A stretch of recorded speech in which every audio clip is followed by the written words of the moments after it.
que la stabilométrie peut être la base de notre langage entre nous. Entonces, yo pienso que también la estabilometría puede ser la base del lenguaje común que podamos tener. Alors, je vais vous parler de stabilométrie pour que vous vous rendiez compte un petit peu de Vamos a hablar un ce que poco ça, de la estabilometría para que os deis cuenta de para qué sirve de l'intérêt de la stabilométrie. y cuál es el interés de tener estos estudios de estabilometría.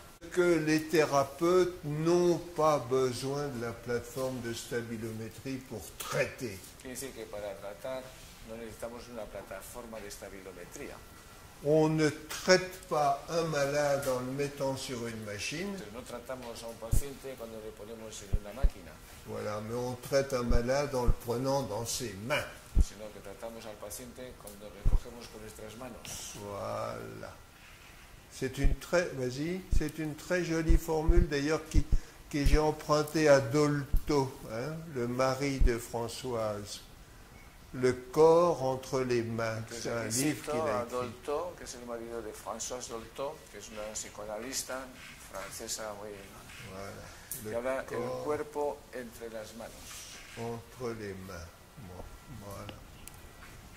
Nos mains, nos yeux, nos oreilles, notre nez sont des capteurs bien plus sensibles que les capteurs des plateformes. Es quiere decir que nuestras manos, nuestros ojos, nuestros oídos o nuestra nariz son captores mucho más sensibles que la plataforma. Voilà. Et puis notre cerveau ne peut pas être remplacé par un Lo ordinateur. mismo, nuestro cerebro no puede ser reemplazado por ningún ordenador. Alors ça sert à quoi? Eh ¿Para bien, qué nos sirve vas-y. una plataforma? Voilà. Alors, on va voir ça progressivement. Ça confirme l'observation, La oui. plataforma nos confirma la observación. Ça permet d'observer l'évolution, ça c'est vrai. Permite seguir la evolución. De réconforter le patient. También confortar al paciente. Ça permet de causer avec le médecin référent, ça c'est Entonces très también vrai aussi. hacer la causalidad con el referente.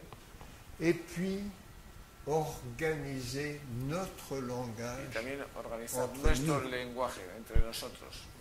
Et vous avez des patients qui sont un peu étonnés. Qu'est-ce que c'est que ces semelles toutes fines, avec 2-3 mm seulement? Entonces, ¿Qué los es? pacientes cuando llegan, a veces les extraña la simplicidad de los tratamientos. Dicen, estas plantillas que son tan finas, ¿para qué sirven?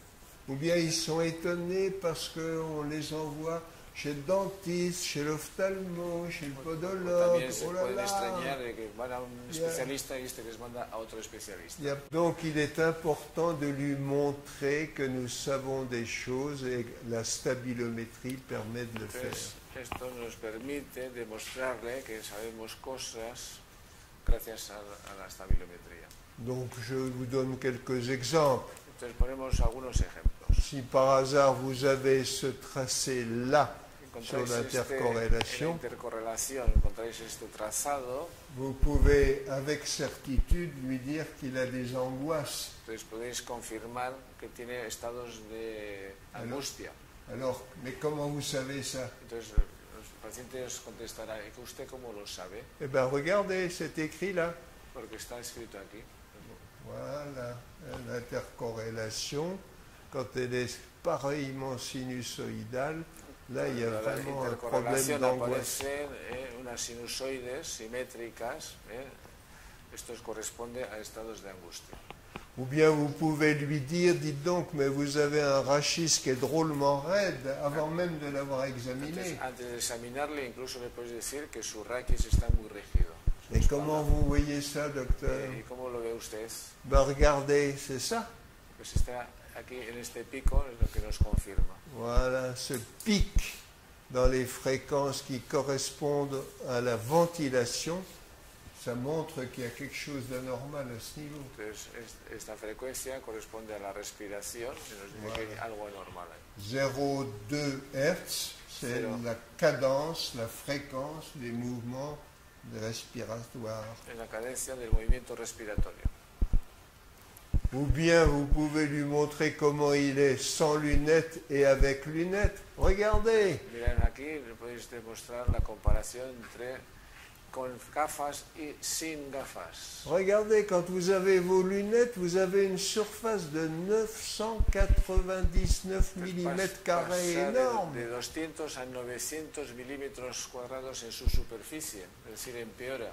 Et dès qu'on vous met les lunettes, ça passe à 214. Está mucho mejor sin gafas.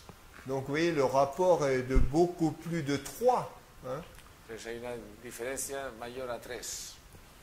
Voilà, donc vos lunettes, attention, elles ne marchent Dice pas. que las gafas están mal adaptadas, no te funcionan, sino que te empeoran tu situación. La stabilométrie vous permet de présenter ça avec des normes à côté. Quiere decir que siempre tenemos que poner la norma al lado. Alors là, le confrère, il dit, ah bah oui, 12, c'est pas bien. Entonces aquí ya puede hacer el cálculo para saber si está dentro o fuera de la norma. Hein, 310, c'est pas bien, etc. Hein. Entonces ya sabemos cuáles son los valores que están en valor patológico. Et ça joue de pouvoir avoir un dialogue avec les médecins à partir d'enregistrements. Entonces esto ya puede establecer un diálogo con los otros colegas. Vous savez, le langage, c'est quelque chose de très compliqué. Pues el lenguaje es una cosa muy complicada. Quand je dis posturologie, Cuando hablo y digo el término posturología, je suis sûr qu'il y a 12 interprétations différentes dans la salle, même 13, même 14. puede haber hasta 12 o 14 interpretaciones diferentes. Cada uno tiene la suya. Chacun a sa petite idée, Cada uno tiene su pequeña idea de lo que es la posturología. sa petite idée qui vient de son histoire. Que viene de su historia pasada. Je prends un exemple tout simple. Si la première fois que j'ai embrassé ma bien-aimée Anita, c'était dans un champ de coquelicots, Entonces, un ejemplo simple. La primera vez que abracé a mi novia o mi amada era en un campo de, no sé si son amapolas.